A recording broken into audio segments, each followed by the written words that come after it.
Myself Dr. Shrikant Vislawat, Assistant Professor, Department of Rachna Sharir, Gramin Ayurvedic Medical College, Tirdad, Bagalkot Jilla, Karnataka. Welcome to Amruta Ayurveda. Amruta Ayurveda, it is a video series on different topics of anatomy, modern diseases, their caused factors, symptoms and management and different topics of the Ayurveda from Gramin Ayurvedic Medical College studio. In this video, I am going to explain about side determination of the bones, which is useful for the all medical students in their first year as well as in future practice. Now, I am going to explain about the side determination of the all the upper limbs. In the medical system, the body has upper limb bones, lower limb bones, chest bones and head and neck bones. In this upper limb, the body has clavicle in the horizontal bone, then scapula, posterior aspect of the your chest, and arm bone, that is humerus, forearm bones, radius and ulna, and hand bones, carpal, metacarpal and phalangeal bones. Now I am going to explain about the one of the upper limb bone with a short description and their side determination. That is, first bone is the clavicle bone. It is also called as collar bone or beauty bone. It is the long bone which is located horizontally and the anterior aspect of our chest at the root of the neck. It articulates medially with the sternum, cartilage of the first rib and laterally with the acromion process of the scapula. Now see the side determination. First, the medial end of the clavicle is quadrilateral in shape and the lateral end is flat and the shaft is slightly curved. It is look like S shape.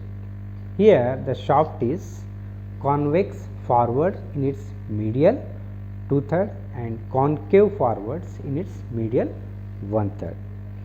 Here the inferior surface of the middle 1/3 of this clavicle, it has a groove which is located longitudinally for the insertion of the subclavius muscle. It is called as subclavian groove. With these side determination points, we can determine clavicle is belongs to which side if we given the two clavicles, the right side or left sides. With these points, this bone is clavicle, it belongs to the right side. Now see, let us see the scapula. Scapula, it is called a shoulder blade. It is a large flat bone, triangular bone located on the upper part of the posterolateral surface of the thorax or chest. This scapula has two surfaces, three borders, three angles and three processes. Now see the side determination of the scapula. Okay. The lateral or glenoid angle, it is larger and it contains the glenoid cavity. The dorsal surface of the scapula, it is convex and divided by the triangular spines into supraspinatus and infraspinatus fossae. The costal surface, it is concave and it is called as subscapular fossa. It fit into the chest wall like this. The lateral border, it is the thickest border of among the two borders and it runs from the glenoid cavity to the inferior angle. With this side determination, we can determine the scapula belongs to which side, right side or left side. With these points, this is the bone of the scapula which belongs to the left side. Right. Bone is the arm bone. Arm bone, it is called as humerus. This is the longest and strongest bone in the upper limb. It has upper end, shaft and lower end. Now see the side determination of this humerus. The upper end is rounded and it forms the head, and the lower end is expanded side to side and flattened before backwards, and the head is directed medially and upwards and backwards, and the lesser tubercle, here is the lesser tubercle, it projected front of the upper end and it is limited by the intertubercular sulcus here. the greater tubercle, here the greater tubercle, it is an elevation that forms the lateral part of this upper end.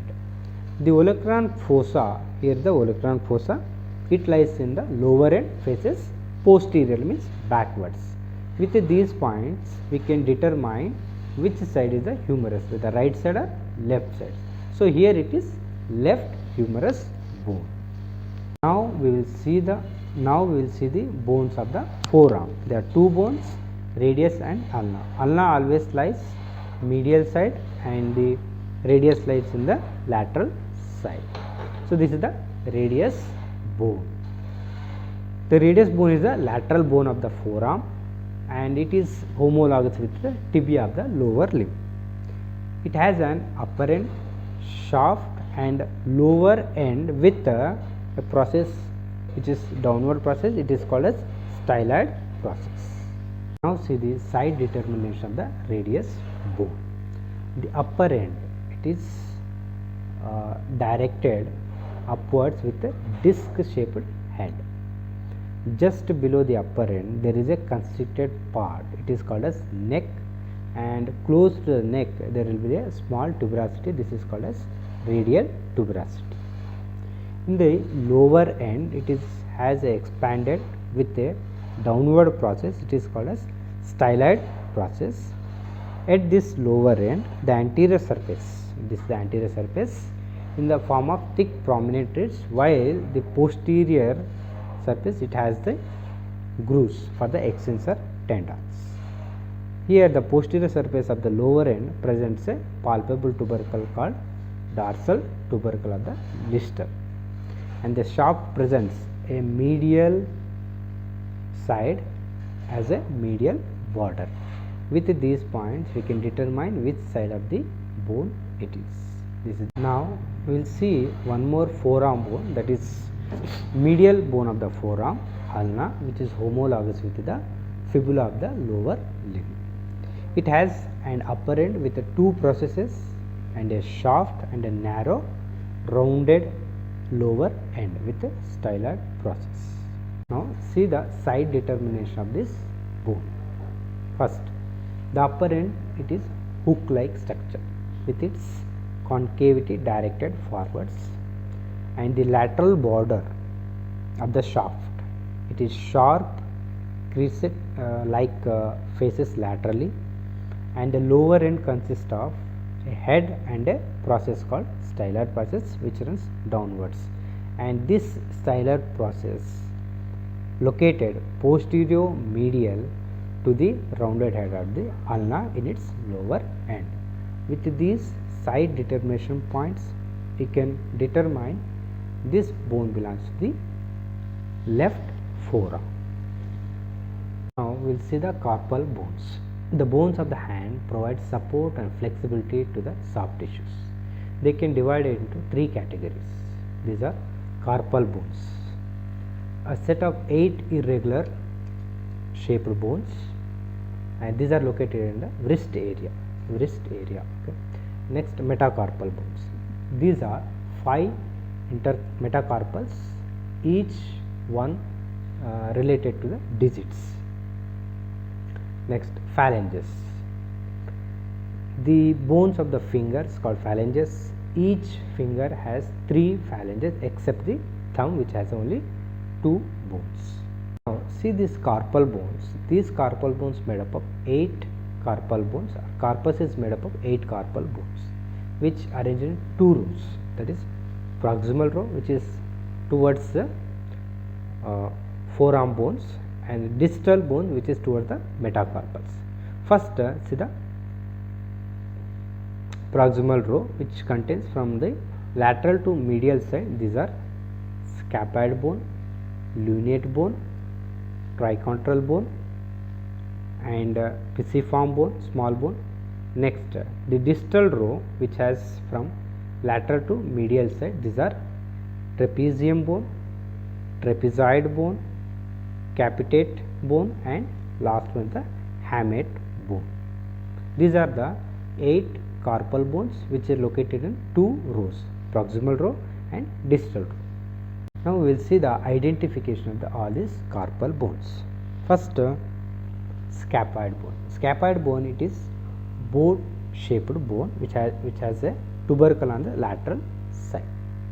Next, lunate bone. It is a half moon shaped bone, and triquetral bone, it is pyramidal in shape.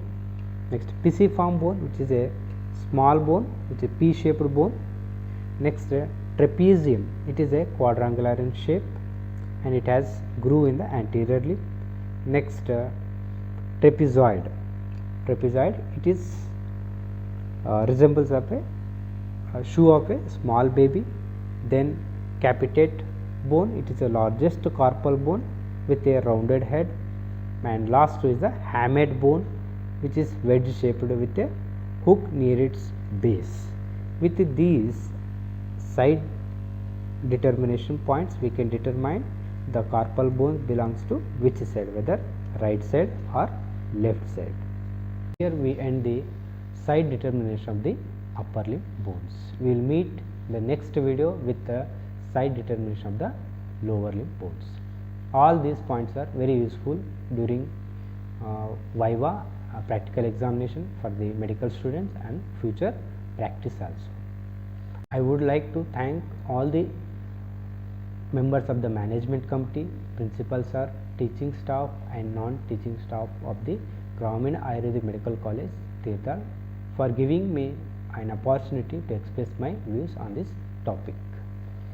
Kindly subscribe our Gramin Ayurvedic Medical College YouTube channel for more updates. Kindly do. Thank you.